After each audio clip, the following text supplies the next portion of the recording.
desconforto com a passagem da vida adulta, um pesadelo que se transformou em música, o pior fiasco que se tem notícia, as misteriosas e intensas letras de Jair Naves, o idioma morto de Ludovic e a quintessência do rock marginal brasileiro.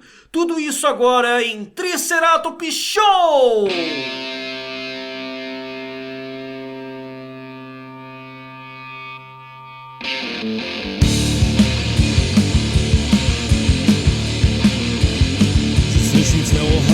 Quem poderia prever? Algarringue e túmulo, eu me guardei pra você. God save the Lord, Pai bendito Senhor. Não começou e acabou, não começou e acabou.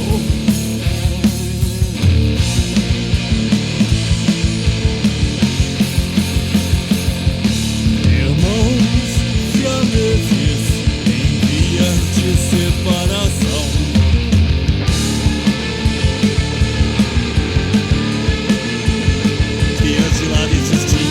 Nós somos iguais, temos orgulho ferido, recusa acordos de paz.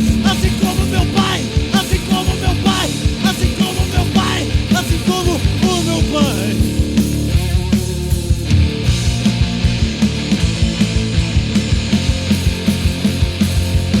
Irmãos siameses em busca de reconciliação.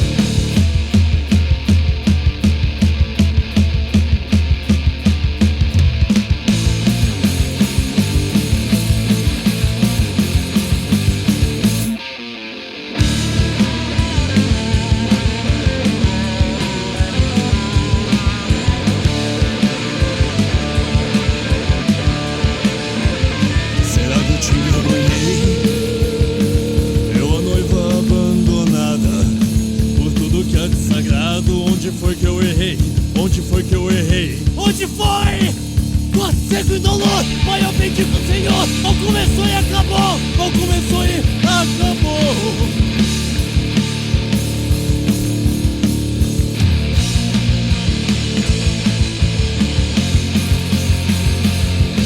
Irmãos siameses em vias de separação.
Saudações cretáceas, meu nome é Luiz Terra e acabamos de ouvir Desova do Ludovic, do disco Idioma Morto. Eu sou Eduardo Aleixo e o programa de hoje é dedicado inteiramente a esse disco que fez 15 anos agora, em 7 de setembro de 2021. Eu me lembro quando eu tinha 13 anos, eu estava tentando montar uma banda com meu irmão. A gente teve várias formações e tal, e a gente consumia muito rock inglês, né? Principalmente post-punk, as coisas mais obscuras, gótico, né? A gente queria meio que ser o Joy Division, só que a gente não manjava escrever em inglês, então a gente escrevia em português, né? A gente achava que estava inventando o post-punk no Brasil. A gente não conhecia muitas bandas, né? O que a gente conhecia eram bandas dos anos 80 e tal. Né, as bandas brasileiras obscuras, que nem Kafka, Mercenárias, e Cabine C, Fellini. A gente não imaginava que, de repente, naquela mesma geração, a gente tinha uma banda assim. Mas, enfim, a gente era muito ingênuo e a gente só queria tocar, fazer som, escrever coisas depressivas e fazer algum barulho. E o nosso primeiro desafio era descobrir um lugar para tocar, né? A Sorocaba ainda estava num momento meio louco, meio carente de espaço. A gente não se encaixava muito naquele rolê de bandas covers, rock and roll, tal. A gente até flertava com música eletrônica. Mas eu lembro que eu tinha um espaço que era muito interessante e acolhedor aqui na cidade, que era o Tentáculos, uma loja que era uma estamparia. Eles faziam tipo umas estampas, umas roupas customizadas, meio que uma linguagem mais do rock alternativo, com cores, né, outras coisas, não era só aquele coisa preto, Iron Maiden, não. Você vinha lá, camiseta do MC5, camiseta do Interpol, camiseta do Bob Dylan, várias estampas diferentes. E o que era legal desse lugar é que todo fim de semana, todo sábado, tinham shows de bandas brasileiras bem alternativas, marginais, né? Então a gente se identificou muito com esse lugar e um dia a gente criou coragem e trouxe um MP3 player com uma gravação feita nesse próprio MP3 player do nosso ensaio, falando com o material que a gente tinha gravado até então, que a gente tinha composto de sons, né? A gente mostrou pro Fábio Pug, né? Inclusive,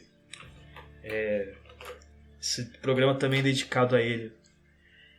E ele, na ocasião, ele foi muito, muito generoso, assim, ao ponto de ouvir aquela tosquice, assim, com muito carinho. Ele abraçou, ouviu e falou: pô, que legal, vocês estão tirando um som muito massa, assim, se vocês ensaiarem mais um pouco, acho que vocês vão conseguir fazer uma coisa parecida com o Ludovic. Essa foi a primeira vez que eu ouvi o nome dessa banda, Ludovic. E daí, desde então, eu fiquei muito, muito interessado em saber o que é essa banda que parece a gente, né? Até então a gente achava que a gente era o Joy Division. Daí eu fui procurar e a primeira música que eu achei foi Você Sempre Terá Alguém aos Seus Pés. Era uma letra que dizia: meu amor, você sempre me terá... Como que é? Meu amor, você ainda me tem aos seus... ele fala: meu amor, você ainda me tem aos seus pés. Apesar de tudo, você ainda me tem aos seus pés. Grande bosta. Grande bosta. Você sempre terá alguém aos seus pés. Essas frases, era muito simples, uma construção muito simples, mas que me pegou, assim. Eu tinha 13 anos, era tudo que eu queria dizer, aquela coisa intensa de um amor não correspondido, né? E outras coisas tantas que vêm na cabeça. Aquilo me pegou, grudou em mim, então eu fiquei imediatamente fã da banda, fiquei muito feliz de saber que a gente podia soar parecido com aquilo. E ouvi muito Servil. E não demorou até eu chegar ao disco Idioma Morto, que foi um disco foda, que me derrubou mesmo, assim, que com certeza abriu minha cabeça para o que estava acontecendo na música alternativa brasileira contemporânea, que eu estava muito ligado no passado, né? E aquilo foi uma ponte muito forte, e é uma música que me acompanha até hoje, né? Inclusive eu acompanho a carreira solo do Jair Naves, que é o principal compositor da banda. E aí, 15 anos depois desse disco, estamos aqui fazendo um podcast sobre esse álbum, essa banda maravilhosa, e a gente tem a honra de anunciar que o Jair Naves participou também da gravação desse podcast. Ele trouxe um relato sincero sobre essa obra. Então a gente vai ouvir aqui uma conversa que a gente teve com ele também. Estou muito feliz de poder compartilhar isso com vocês. Legal, Luiz. Então vamos ouvir agora o Jair Naves falando do contexto da criação desse álbum. Olá, Luiz, amigos do Triceratops Show. Aqui é o Jair Naves. Estou muito feliz com o convite para falar sobre Idioma Morto, o segundo disco do Ludovic, a banda a qual me dediquei durante uns bons anos da minha juventude. Em setembro de 2021, esse disco fez 15 anos. Ele foi originalmente lançado em 2006, obviamente, e lançado sem muita expectativa por parte da banda. A gente não achava que seria um grande sucesso de vendas, um fenômeno de popularidade, qualquer coisa assim, mas a gente sabia que era um material muito bom, pelo menos eu tinha essa consciência. Eu acredito que o pessoal da banda também, os selos envolvidos no lançamento. Ainda assim, é surpreendente ver que causa alguma algum tipo de comoção né, essa data comemorativa. E é uma coisa que nos alegra e, enfim, que nos comove realmente. Vou contextualizar um pouco que era quem a gente era e o que era o país naquela época. 2006 havia era um período muito, muito promissor, de muito otimismo, né? Não só um país economicamente falando e socialmente falando, foi uma época de ascensão das classes mais baixas e de possibilidades que pelo menos eu não me lembro de ter tido antes, financeiras mesmo, né? Pela baixa do dólar e tudo mais. Então a gente via muita banda gravando, os equipamentos eram melhores do que nunca, mais casas de shows do que nunca ou do que desde então. Foi o início também da coisa toda da Brafim, né, dos festivais independentes espalhados pelo país. Então havia um certo otimismo generalizado, mas pelo que me lembro a gente não compartilhava disso. Foi uma época em que muitas bandas vieram para São Paulo, por exemplo, né? Então eu me lembro de amigos vindos de Cuiabá, Curitiba, Porto Alegre, Brasília, Acre, Belém. Muita gente veio com as bandas para São Paulo numa tentativa de estabelecerem como músicos profissionais e assim, não que não fossem músicos profissionais antes, mas uma tentativa de alavancar suas carreiras. E na época realmente parecia ser o começo de uma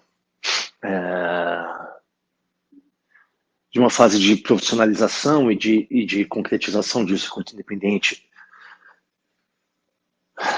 mais rentável em todos os sentidos, né? Seja uma venda de produtos licenciados pelas bandas ou uma rede de shows por cidades do interior de todo o país e capitais. É o que me lembro. E a imprensa também, né? Me lembro que a gente se beneficiava muito de qualquer menção na MTV local. Acho que foi o ano que a Rolling Stone Brasil começou a ser publicada, o Idioma Morto foi resenhado na primeira edição. Então, era uma época de muita efervescência nesse cenário independente. E obviamente, um contraste terrível e extremo com o que a gente vive hoje em dia, com o atual governo, com a viralização dos artistas que aconteceu nos últimos anos, o que culminou com a eleição do Bolsonaro e essa coisa toda fascistoide, com a realidade da pandemia, enfim, era realmente o extremo oposto do que a gente vivencia hoje. A minha memória não é muito confiável, então é um pouco difícil estabelecer a ordem que as coisas aconteceram. Mas até onde eu me lembro, o nome foi a primeira coisa. Eu lembro de falar do nome pro Eduardo e pro Zic e pro Júlio, que eram os outros integrantes da banda, em novembro de 2005. Onde a gente estava no Goiânia Noise Festival e conversando ali, eu falei, eu tenho um nome pro próximo disco. Eu sei que naquela altura a gente já tinha pelo menos 2 das músicas, eu me lembro de já termos, eu fiz pouco caso de Um Gênio e Desova, mas as outras ainda estavam em estado inicial de composição. Na época eu estava estudando outras línguas, né? Eu estava estudando alemão, em ver essa ideia de um idioma morto e como que esse conceito se aplicava ao que a gente fazia musicalmente na época, não por estamos fazendo uma coisa muito antiquada ou obsoleta, não era isso, mas era uma linguagem que, pelo menos a percepção que a gente tinha, não muita gente fazia, talvez, é sempre importante contextualizar, né? Porque ali em 2005, 2006 foi o pico de popularidade, a coisa toda do emo, core, e foi o momento de captação dessa vertente musical pelas grandes companhias, pelas grandes gravadoras, etc. E na turnê do primeiro disco a gente estava muito próximo a esses artistas, essas bandas, já que nosso disco foi lançado pelo pessoal do Dance of Days, a gravadora que eles tinham na época, a Teenager na Box. E, enfim, embora a gente tivesse inserido naquele contexto, claramente era muito diferente do que a gente fazia em termos de sonoridade, de postura de palco, e mesmo conteúdo das letras. E é isso aí, galera. A gente acabou de ouvir o Jair Nabs falando um pouco sobre o nome do disco e o conceito, né? O conceito e o contexto, né, em que ele foi lançado. E agora a gente vai de música. É isso aí, Luiz. Vamos tocar uma pra introduzir pra quem não conhece a banda e pra quem conhece relembrar. Vamos ouvir a canção que virou um hino. Janeiro continua sendo o pior dos meses. E logo em seguida a gente vai ouvir um pouquinho mais do Jair Nabs, compositor e vocalista dessa banda chamada Ludovic.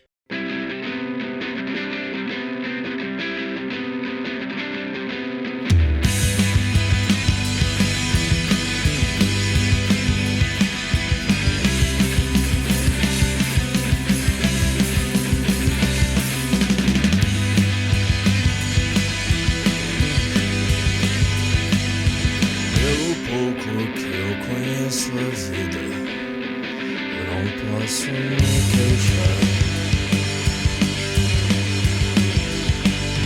Quem de todo e qualquer ataque se esquiva, não pode se queixar. Porém, aqui eu confesso, janeiro continua sendo o pior dos meses. Quando eu estiver desprevenido, volta e acaba comigo. Lembra como você era boa nisso?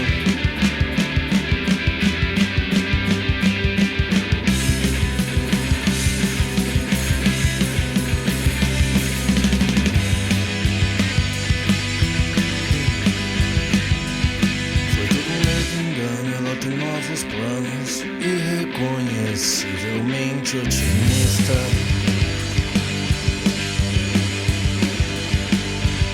Eu, preso no mesmo lugar, milhões de cortes pra estancar, regando flores mortas, beijando fotos, ninguém pode me poupar. Quando eu estiver desprevenido, volta e acaba comigo. Lembra como você era boa nisso?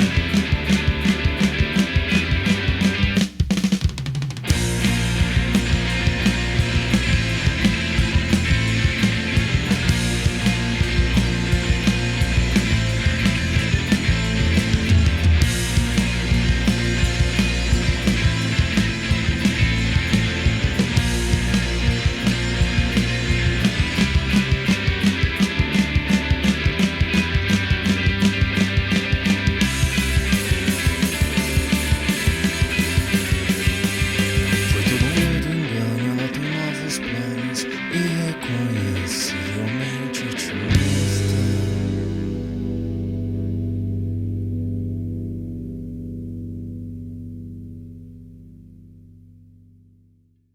É difícil pensar o que a gente consumia exatamente, faz muito tempo, né? E eu me lembro de estar ouvindo muito um disco ao vivo da Maísa, que saiu pelo Elenco. Eu não sei se é uma gravação do Canecão, mas é um disco clássico de capa branca, como todos os discos daquela gravadora. E por muito tempo foi o meu disco ao vivo preferido. Tem uma coisa do jeito que ela interpreta as canções que me marcou muito, mesmo obviamente sendo de um gênero diferente. Eu me lembro de uma intenção consciente de tentar trazer aquele tipo de intensidade na interpretação, porque a gente fazia, que era uma coisa que estava um pouco mais inserida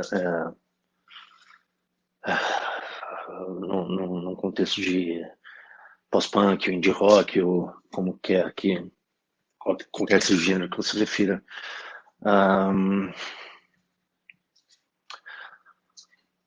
Eu me lembro também que algumas das músicas são bem influenciadas pelo Mission of Burma, especialmente a coisa de acordes abertos no baixo, né,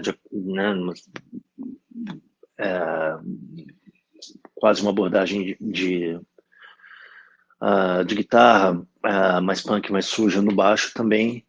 E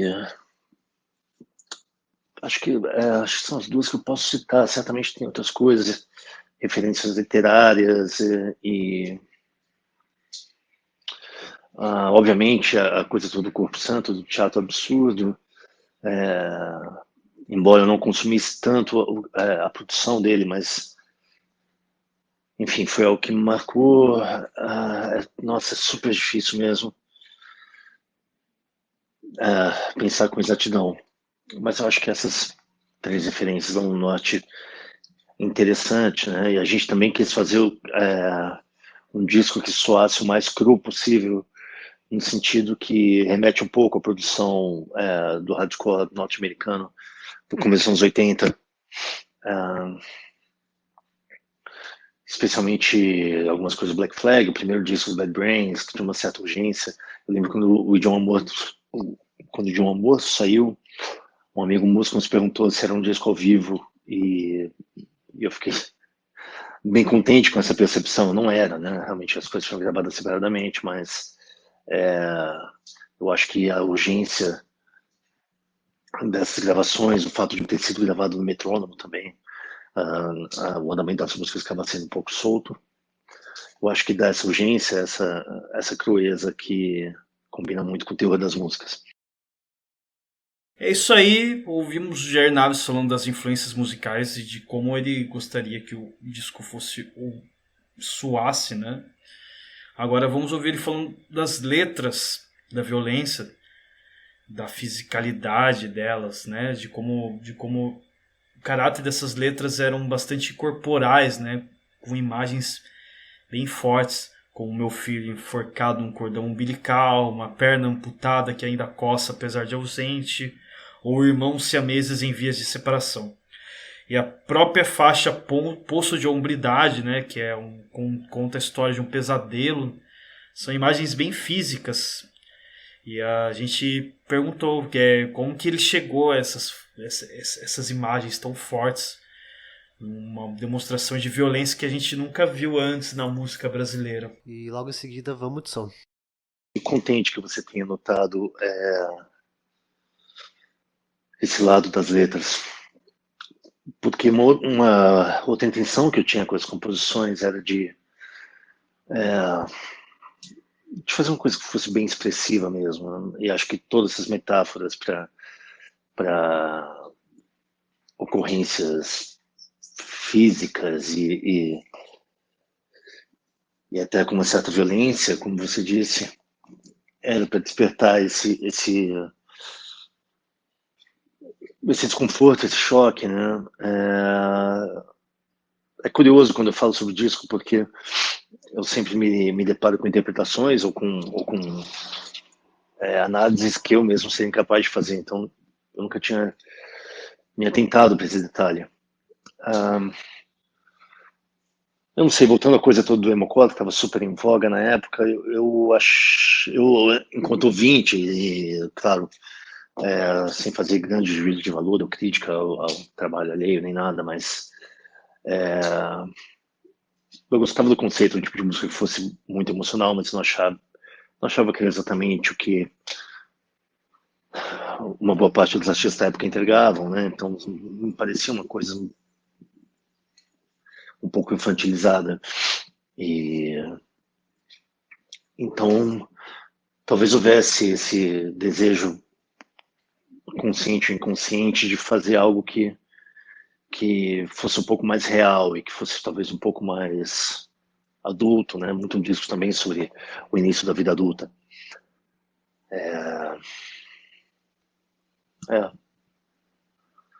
É curioso, mas de fato é uma violência bem grande e imagens muito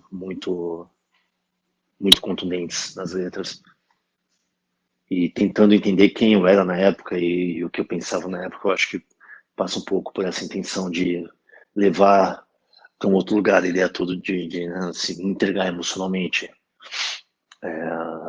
no contexto de rock ou punk rock ou o que quer que seja.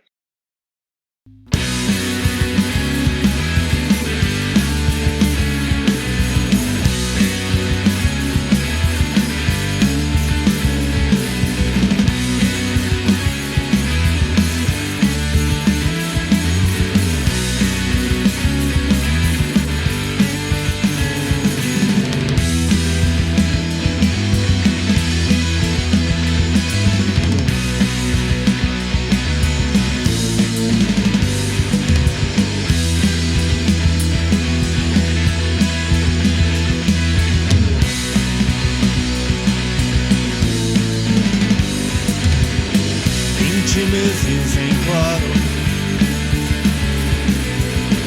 quase 2 anos sem dormir. Prece rezada em longos atos,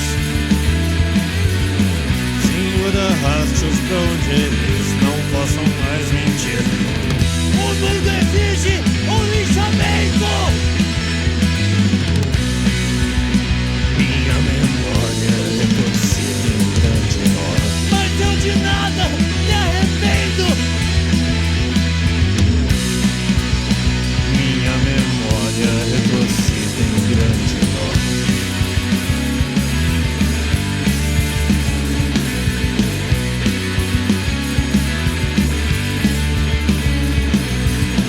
Quem é o mais covarde? Eu não saberia dizer, porque eles só me atacam em bandos, só agrupados em centenas eles ousam aparecer. O mundo exige um linchamento. Minha memória é torcida em grande nó, Mas eu de nada me arrependo. minha memória é torcida em grande nó.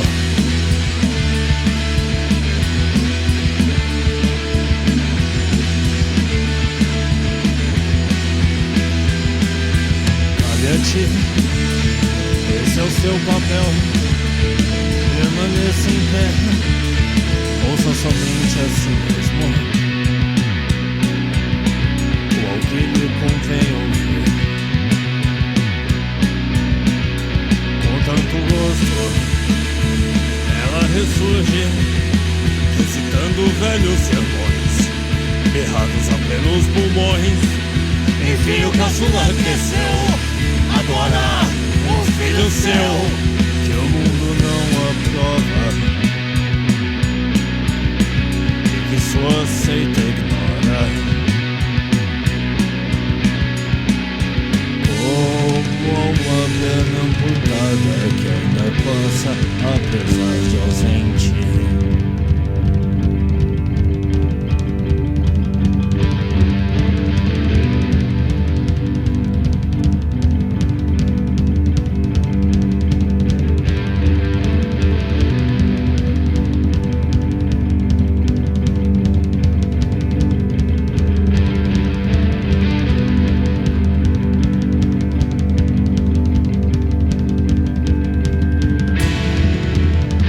Vista sem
este será o fim do filho de quem sua mãe tanto se orgulhava. Você nunca me enganou. Saia por onde entrou. Saia por onde entrou. É sempre quieto assim.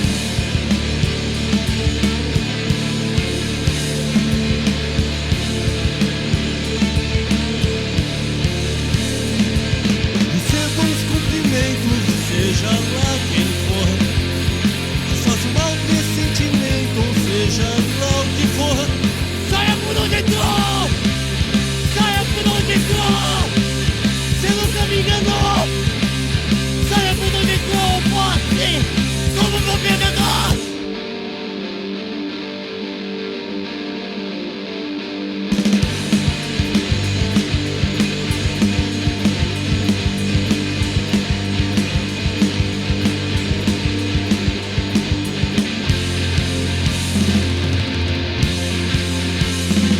Lamento informar, mas eu não vejo Messias. Seu tão prestativo campia perdeu o ar permissivo e acolhedor. Afogado em rancor. Saia por onde entrou. Saia por onde entrou. É sempre quieto assim.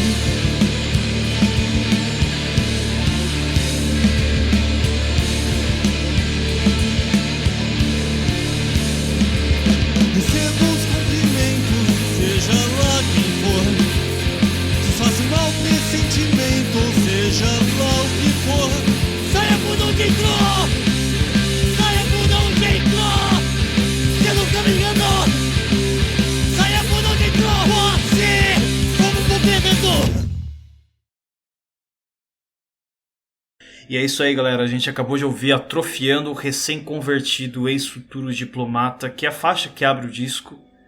E logo antes, ouvimos Um Grande Nó, da banda Ludovic, que esse ano fez 15 anos do lançamento da grande obra deles, que é o Idioma Morto.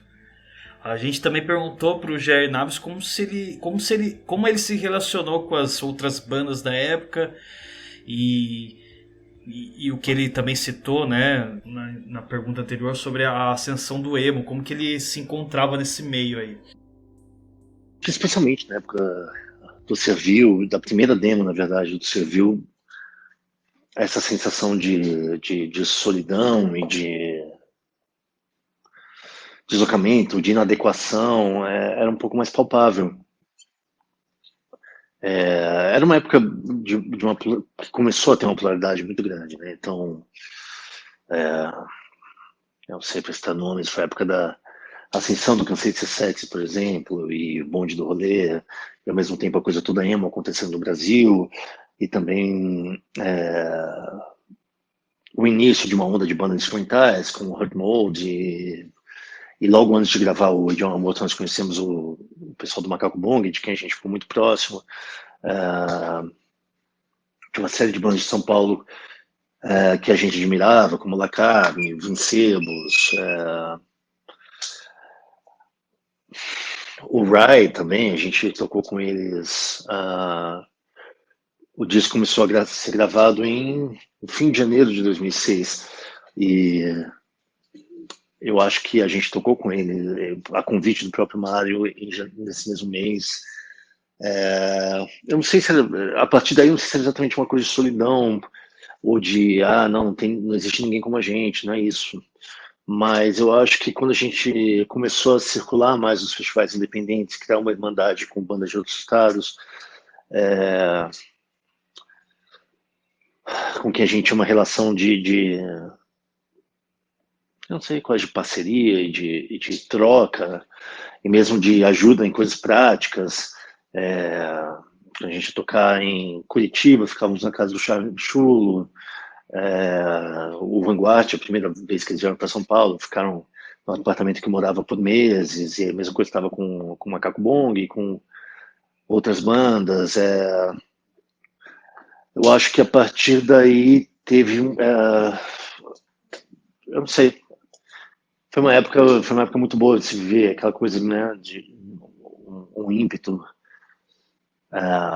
de jovens adultos de fazer a coisa acontecer e realmente parecia um começo de uma coisa que seria muito, muito,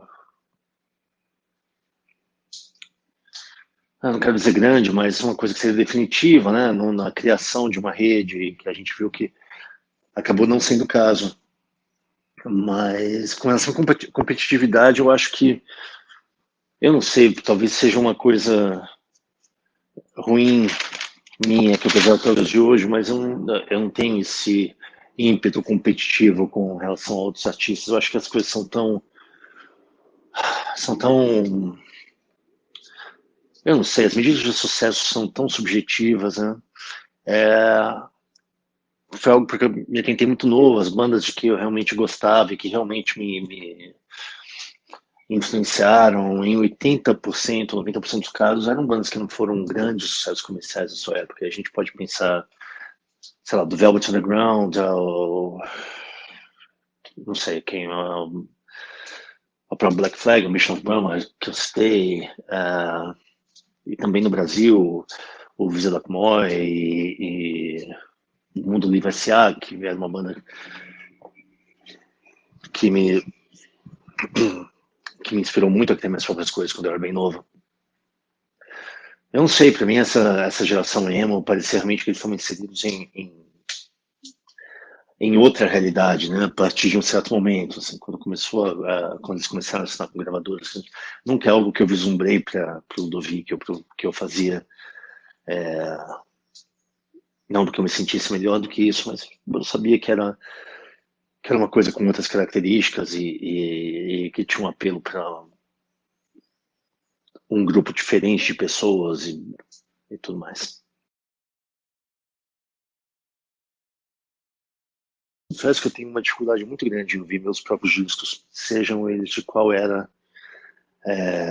forem, mas quando eu paro para ouvir o John Morto, por qualquer motivo que seja, e geralmente é alguma coisa ligada ou a um relançamento, ou a um ensaio para shows de reunião, em que eu tenho que me lembrar das músicas, eu sempre fico positivamente surpreso. Foi uma coisa que eu fiz há tanto tempo, em condições bem cheias de limitações, né? A gente gravou num estúdio pequeno, que não era... A gente era a única banda que trabalhava com rock lá, era a Teresa, Miguel e o TC Studios era uma coisa mais voltada para MPB, e eu me lembro que na época a gente estava gravando, muitos artistas de forró estavam gravando lá, e a gente levava algumas referências bem básicas, assim, para ela ter uma ideia do que a gente queria fazer. Eu me lembro que o John Morto a gente levou o In Utero, e era uma novidade, sabe, então, pro pessoal do estúdio. Então, eu não sei, eu acho, quando eu ouço hoje em dia, eu acho muito bom, na verdade. Eu tenho um orgulho especial das letras, eu acho que é tudo muito bem escrito, e é a parte que eu mais me debato comigo mesmo, e é a parte que é mais fácil eu ter críticas severas. Eu fico impressionado também com a sonoridade, quanto o quão viva né? Uma coisa de... como, para usar um termo que eu já usei antes, uma crueza muito grande, de uma aspereza até. Eu não sei, eu realmente gosto. É claro que é um retrato de uma fase muito específica da minha vida, e como todos os discos são, mas eu acho que eu acho que a coisa que era tão difícil pra gente numa certa época, né, esse caráter ímpar e uma coisa meio única que cercava a banda, é uma grande qualidade do disco hoje em dia. É realmente difícil pensar num lançamento nacional que seja muito similar ou que dialogue diretamente com esse disco. A gente acabou de ouvir o Jair Naves falando de como o álbum soa para ele hoje em dia. A seguir vamos ouvir um dos sons mais diferentes do disco, que apronta caminhos para o que ele faria posteriormente em sua carreira solo, inclusive nos primeiros discos principalmente, que é a música Unha e Carne. Essa música também ganhou um sample, né? Ela foi sampleada pelo DR também. É uma curiosidade interessante também. Quem puder procurar, procure o DR e ponha sua conta em risco. Agora a gente vai de Unha e Carne.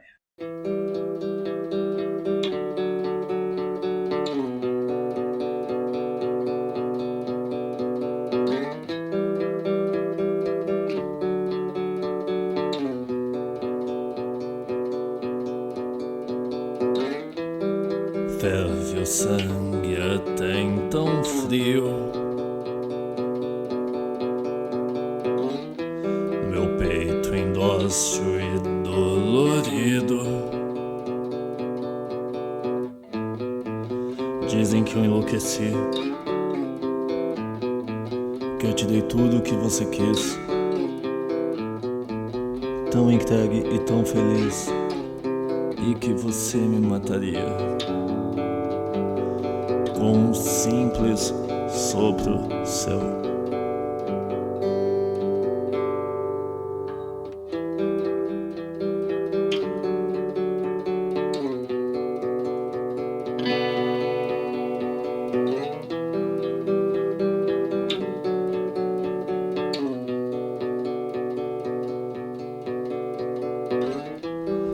Eu tava tão decidido, morto mas presente em espírito, como um personagem bíblico, como a atração principal de um circo, encantado e convencido de que você me ressuscitaria com um simples sopro seu.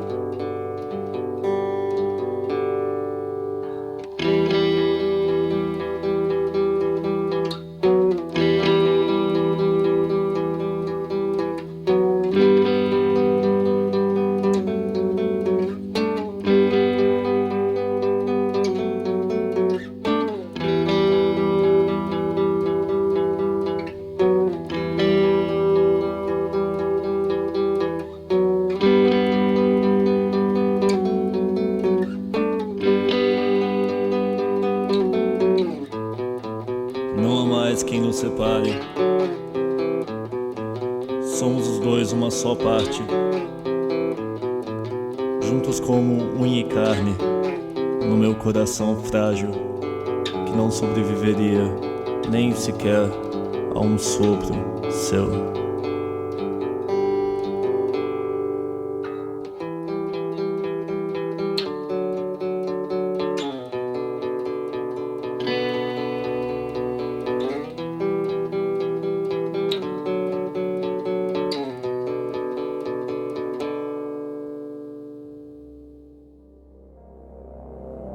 E é isso aí, galera. A gente ouviu Unha e Carne, né?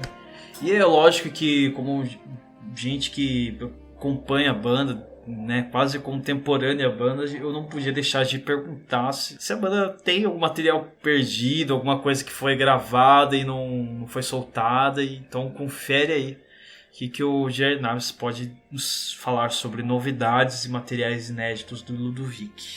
Não existe nenhum material inédito. Pós de um ou outro a gente tentou compor coisas novas enfim, sem chegar num resultado satisfatório, nada finalizado. Na ocasião da reunião da banda em 2016 ou 2017, a gente lançou a única música que, né, a gente reaproveitou a única base instrumental que parecia boa daquela época e lançamos a Inexorcizável, um zumbido ensurdecedor. Eu acho que é esse o nome da música. Mas de resto não tem nenhum material inédito. E francamente eu acho difícil essa missão da gente compor coisas novas para o Ludovic. Hoje, tendo outra vivência, outras possibilidades à mão, né? Estando num estágio, pro bem e pro mal, evoluído com relação ao que a gente era naquela época, porque quando você mexe com algo com o qual as pessoas têm uma memória afetiva muito forte, elas sempre esperam aquilo. Então acho que, não sei, a gente conversou recentemente sobre fazer mais um disco com a banda e tudo mais, mas sempre esbarra nisso, né? Uma tentativa de simulação do que era naquela época.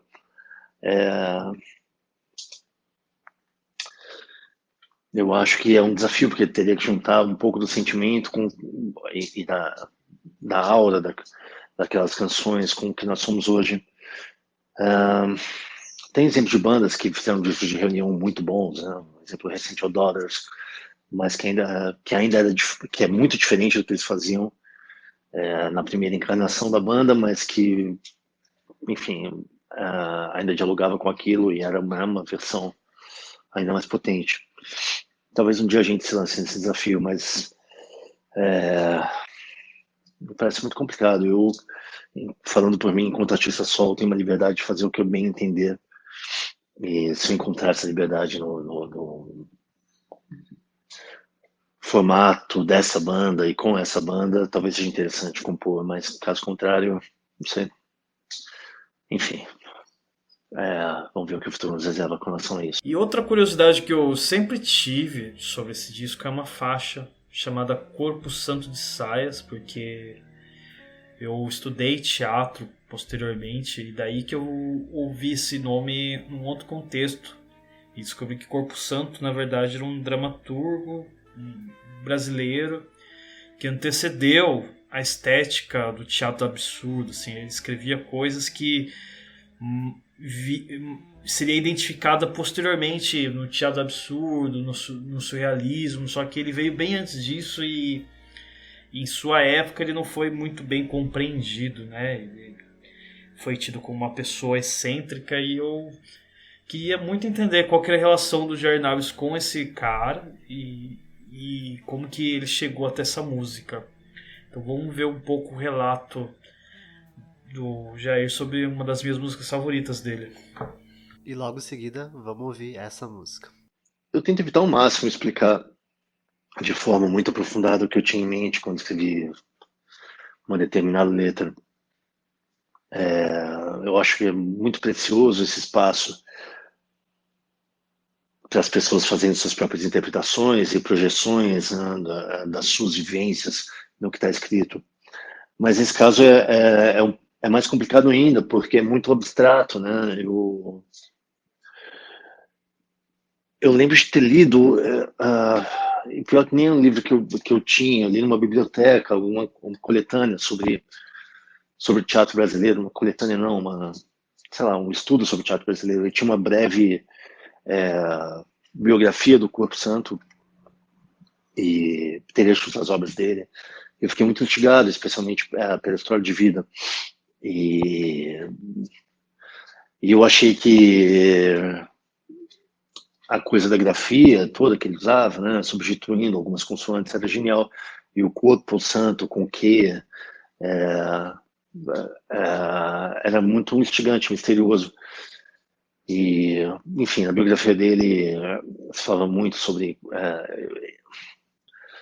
problemas de saúde mental que ele tinha ou que, enfim, que atribuíam a ele. E eu não sei, lendo sobre ele, me parecia uma pessoa com uma habilidade enorme para manipulação enfim, muito hábil ao lidar com as pessoas e fazer com que as pessoas suprissem suas vontades ou agissem de acordo com a sua vontade. Eu acho que partiu um pouco daí. Eu acho que é um dos poucos casos em que realmente como as palavras, a beleza das palavras no papel fala até mais alto que o significado. Então, coisas de Corpo Santo de Saias, eu acho que me veio essa imagem e eu desenvolvi o tema a partir daí. Eu acho que essa é a explicação mais detalhada que eu já dei sobre essa música até hoje.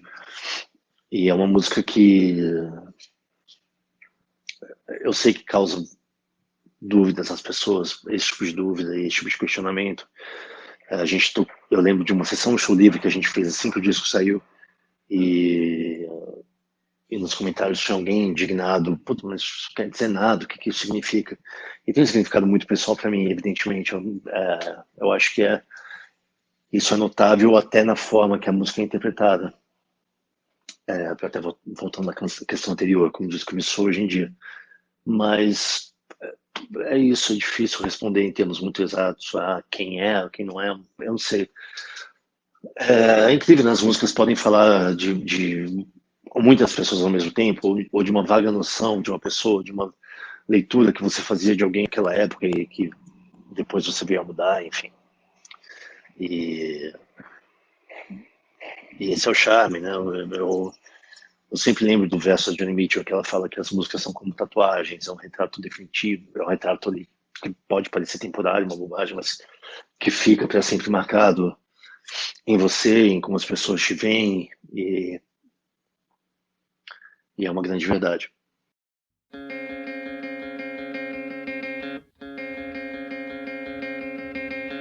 Tinha plena consciência do ato que cometia, a maior covardia de que se tem notícia. Corpo Santo, em sua reencarnação feminina, assina a maior covardia de que se tem notícia.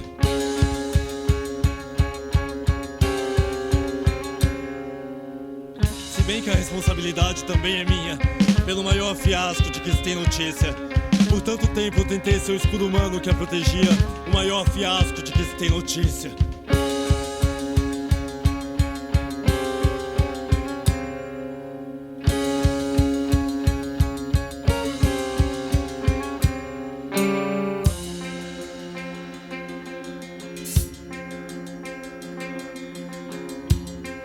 Não é do meu feitio ser tão obsessivo, o choro compulsivo.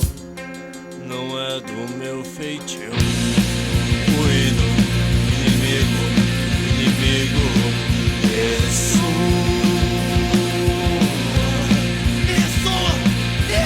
A praça pública, à luz do dia, a maior covardia de que se tem notícia. Corpo Santo em sua reencarnação feminina, assina a maior covardia de que se tem notícia.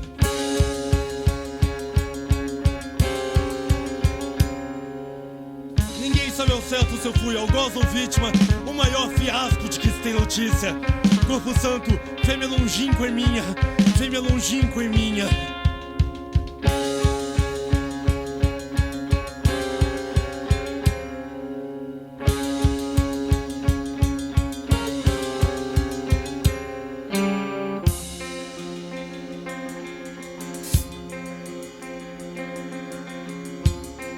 Tente não dar ouvidos ao canto tão agressivo. É um grito inofensivo, é você que o mantém vivo. O hino, inimigo,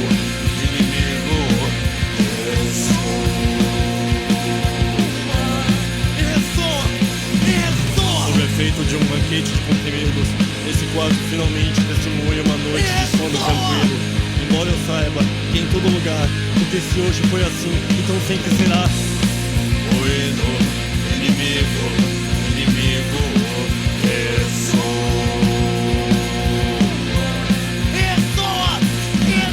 Sob efeito de banquete de comprimidos, esse quadro finalmente testemunha uma noite de sono tranquilo. Embora eu saiba que em todo lugar, porque se hoje foi assim, então sempre será.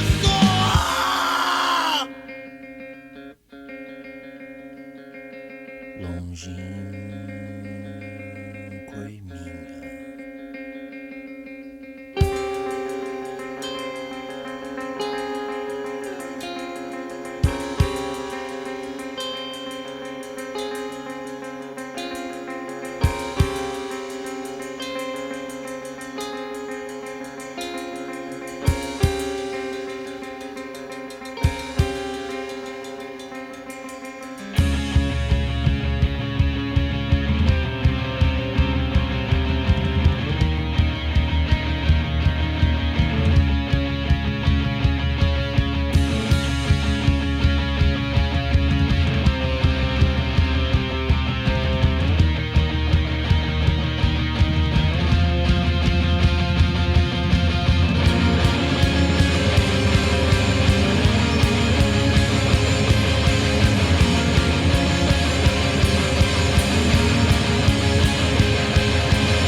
E é isso aí, galera. Acabamos de ouvir Corpo Santo de Saias. Que música, né? Eu já disse, né? Eu acho que ela é a minha favorita do Ludovic. Uma das canções mais poderosas aí do meu tempo. E lembrando que o Jair Naves, com quem a gente está conversando, né? O vocalista, o compositor do Ludovic, ele também tem uma carreira solo desde 2010. Já soma uns 3 discos, além de singles e EPs e tal. Agora, nesse momento, ele tá no Brasil finalizando o 4º disco solo. Inclusive já lançou alguns singles esse ano. E eu, né, como também admirador da carreira solo do Jair Naves, não poderia perder a oportunidade de perguntar como que ele enxerga o momento atual, né? Qual que é o momento atual dele como artista, né? E o que tá vindo por aí. Então acompanha com a gente que ele explica um pouco mais. Atualmente estou terminando o meu 4º disco solo, sem contar os EPs e singles. E é incrível pensar que já é o 4º. Esse disco está sendo mais desafiador entre tudo que já fiz, pelas condições impostas, né? Pela pandemia, pelo governo Bolsonaro, as condições não só sanitárias, mas também econômicas e sociais e sociológicas, a coisa toda. É o único disco da minha vida em que eu tive que mudar o processo, que geralmente é ensaiar bastante, entrar em estúdio e gravar. Dessa vez não está tendo ensaio nenhum e as coisas estão sendo feitas no estúdio. A gente eu gravo uma base em torno da qual a gente vai construir a restante da música, chama um músico por vez, o que dá para fazer aqui com a bateria, com baixo, com guitarra, efeitos, teclado, sintetizador. E, na verdade, esse método de trabalho só é possível porque a gente tem a grande ajuda do nosso amigo Zeca Leme, do BTG Studio. E, enfim, acaba sendo um processo muito mais lento, muito mais caro, mas criativamente muito interessante. Está abrindo possibilidades que eu nunca tive antes. E não sei, é o tipo de coisa que faz você pensar, né? O primeiro disco do Vic, que é o meu primeiro disco enquanto compositor, saiu em 2004, esse vai ser em 2022, são 18 anos de diferença. E a gente passa a se perguntar muita coisa relacionada ao ato de fazer música e ao nosso lugar e a quem nos segue, etc. Estão tentando os questionamentos em volta desse disco. Por quanto tempo a gente ainda vai ser capaz de fazer isso? E ainda a coisa toda política que eu falei, e acho que é interessante fechar essa entrevista em que a gente falou de como era em 2006, onde como é agora, em que o circuito das artes está totalmente deteriorado, sucateado, enfim, e agora as coisas estão recomeçando a acontecer aos poucos, mas a gente não sabe em que estado, quem vai sobreviver, quais caras de shows vão sobreviver, como vai ser o novo circuito, como o circuito vai se apresentar. E é curioso lançar um trabalho novo, considerando que eu faço isso há tanto tempo, nessas condições. Eu acho que, não sei, eu acho que sobreviver nesse meio e continuar produzindo é um privilégio. Eu sei quão privilegiado eu sou por continuar fazendo isso. Enfim, é um disco que com muito frescor pra gente. E eu acho que isso é importante, né? Eu não quero só fazer novas versões de coisas que eu fazia nos meus 20, 24, 20 e poucos anos. Acho que amadurecer é bonito, envelhecer é bonito. E é importante que isso se reflita nas músicas também. Eu sei que cada pessoa tem uma relação muito particular com música, com arte em geral. Para algumas pessoas é uma fonte de conforto, é um porto seguro. Para outras é uma espécie de forma de preservação da juventude e no sentido de que te remete a coisas que você fazia quando era adolescente e você continua em contato com aquela forma de música. E para mim tem se apresentado muito uma maneira de autoconhecimento e autodescoberta, e descoberta de quais possibilidades eu tenho, né? E de talvez até ampliação dessas possibilidades. Então é isso, o disco sai em 2022, eu estou muito ansioso para poder dividir e espero que seja possível fazer shows e fazer turnês com esse disco por aqui. E é isso aí, esse foi o nosso bate-papo com o Jair Naves. Gostaria imensamente de agradecê-lo pela disponibilidade, pela paciência e pela franqueza de cada resposta. Foi, com certeza, esse programa já entrou para a história, né? A gente já fez história com ele e estamos muito felizes de concretizar isso daí, né? É uma grande vitória para todo mundo do Triceratops Show. Estamos realmente muito emocionados com tudo isso. E é isso, né? O Ludovic, né? O Jair Naves comentou também sobre uma pós-vida, né? Do Ludovic, né? Uma volta, né? Em 2016, que foi um momento muito legal, né, Dudu? Que a gente pôde conferir alguns shows nessa volta. Eu, pelo menos, tive a oportunidade de ver 3 shows. O primeiro deles foi lá no Carne de Segunda, quando eles estavam no Chalé Francês. Foi um animal. Eu lembro que o Jair Naves estava meio que mancando, porque ele se entregou assim, né, num dos shows de volta no dia anterior, né? Daí então todo mundo pensando, putz, será que o Jair Naves vai fazer o show, né? Que apareceu uns vídeos que ele tava meio que mancando, né? Não sei se ele torceu a perna.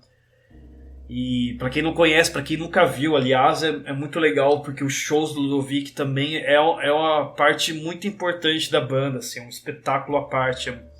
São shows intensos, viscerais, né? O Jair Naves, como frontman, ele sempre usou toda a energia dele para criar performances intensas, de muita participação do público, inclusive, né? Eu lembro que eu, que não vi a banda no primeiro momento, na primeira encarnação, era uma coisa muito foda acompanhar pelo YouTube, né? Alguns vídeos, principalmente do Goiânia Noise Festival. Aquilo era um tesouro pra gente, era uma aula de como uma banda de rock, né, com guitarras deviam se comportar, né? Aquilo era muito visceral, muito intenso, e o público sempre participou muito desses shows, né? E o que me orgulha muito, o que me alegra muito é saber que mesmo o Jair Naves tomando uma outra direção na carreira solo, ele nunca perdeu esse ímpeto em suas performances, né? Ele continua sendo essa pessoa que mobiliza a plateia, que cria catarses, né?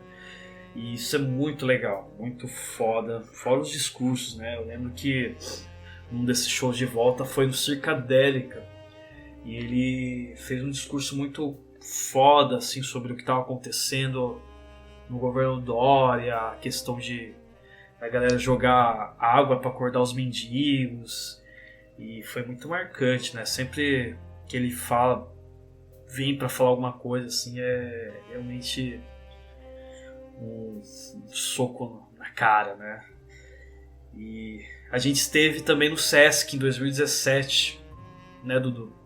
A gente viu o show de retorno, né? Um desses shows de retorno, mas muito especial porque na ocasião do Sesc Pompeia a banda estava lançando o single Inexorcizável, um subido ensurdecedor, que inclusive o Jair já mencionou anteriormente, que eu acho que é o último som do Ludovic definitivo, né?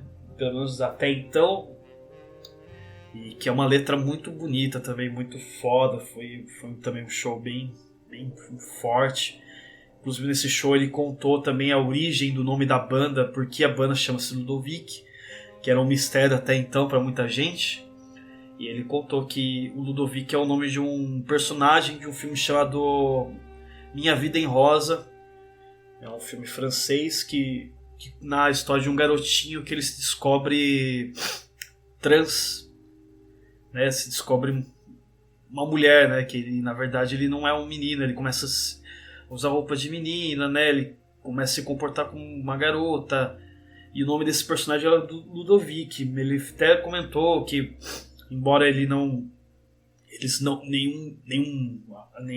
membro da banda seja necessariamente uma mulher trans ou um homem trans, mas eles se solidarizam muito com a causa, e principalmente essa coisa adolescente, né, de você não se encaixar no próprio corpo, de você não se encontrar no próprio corpo, e daí que ele tirou essa metáfora pro nome da banda. Isso também foi uma história muito interessante que ele contou pra gente nesse show, né. Enfim, não vou falar mais, né, a gente vai deixar que os sons falem por si, mas eu não posso deixar de agradecer a todo mundo que colou com a gente, acompanhou esse programa, que está divulgando a gente também, que está ajudando a divulgar nosso podcast. E para quem não conhece, nós estamos em www.triceratops.show. Lá vocês conseguem acessar todos os episódios, as referências que a gente traz, né? A gente anota tudo, né? Às vezes um nome de uma banda que o Jerry Naves citou, a gente vai colocar. Também vamos colocar toda a entrevista, vamos transcrevê-la para vocês poderem ler. E é isso aí. Vocês podem ouvir o Triceratops Show em todas as plataformas. E se você tem alguma dúvida, quer trocar ideia com a gente, tem material para mandar, algum som, algo do tipo, por favor, entre em contato com a gente pelo e-mail contato@triceratops.show. A gente vai adorar receber o que vocês tiverem para contar. Sem mais delongas, esse foi o nosso programa. Muito obrigado a todos e até uma próxima. Com vocês, Ludovic, com o Inexorcizável, e na sequência, ilustrando um pouco da carreira solo de Jair Naves, a faixa Breu. Beijos a todos.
Fica comigo até eu dormir.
começou faz umas 2 semanas. Da noite pro dia, ele ficou muito mais recolhido do que de costume. Tudo assustava ele. Qualquer som fazia ele perder a paz. A cada passo temeroso que ele arriscava, eu notava uma insegurança que ele nunca tinha mostrado antes. Não demorou para que eu entendesse qual era o problema. Ele estava no meio de um processo inesperado de perda de visão, que se acentuou drasticamente do nada. À medida que a percepção visual dele ficou mais nebulosa, embaçada, indefinida, sua alegria também sumiu. Nossos pequenos rituais não eram mais possíveis. Eu tentei interagir com ele, como sempre fiz, desde os primeiros dias em que estivemos juntos. Obviamente de uma forma mais devagar e comedida do que antes. Mas os reflexos já não estavam lá. Em vez de trazer calma, minha tentativa de simular a antiga normalidade só deixou ele ainda mais abalado. Hoje, quando eu cheguei em casa, ele rosnou como se eu fosse um estranho. Nem o som da minha voz fez com que ele me reconhecesse. Eu me abaixei e ofereci as costas da minha mão. Só assim ele conseguiu me identificar. Talvez eu esteja vendo coisas onde não existe nada. Mas realmente me pareceu que ele ficou constrangido e sentido por não ter percebido logo quem eu era. Eu tô tentando não me abater. Tô tentando transmitir a força que eu sei que meu amigo precisa nesse momento. Me identifico em voz alta toda hora. Sempre aviso quando vou encostar nele. Quando chega a hora de aplicar os remédios que eu torço que tragam de volta um pouco da sua capacidade de enxergar. Descrevo o que está acontecendo, quem está por perto, o que ele está prestes a comer. Não sei se estou fazendo a coisa certa.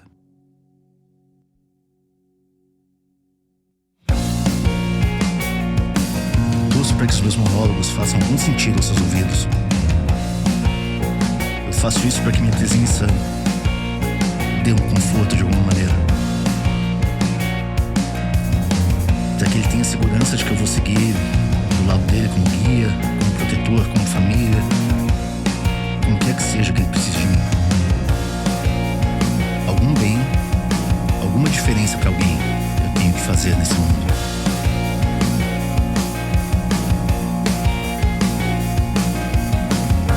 Ruídos que só agora eu posso notar. Objetos inanimados parecem espernear. Eu caminho temeroso, tentando me equilibrar. O chão se mexe, as paredes mudam de lugar.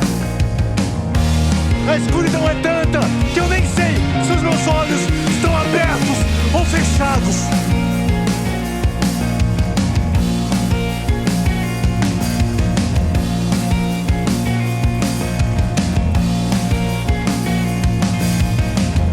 Proximidade já não sei calcular. Perto ou longe eu não consigo julgar. Eu me choco contra a solidez do ar. Eu abdico do que for preciso abdicar. A escuridão é tanta que eu nem sei se os meus olhos estão abertos ou fechados. Caiu um raio bem do nosso lado. Foi um susto inimaginável. Eu nem me reconheci de tão apavorado. Eis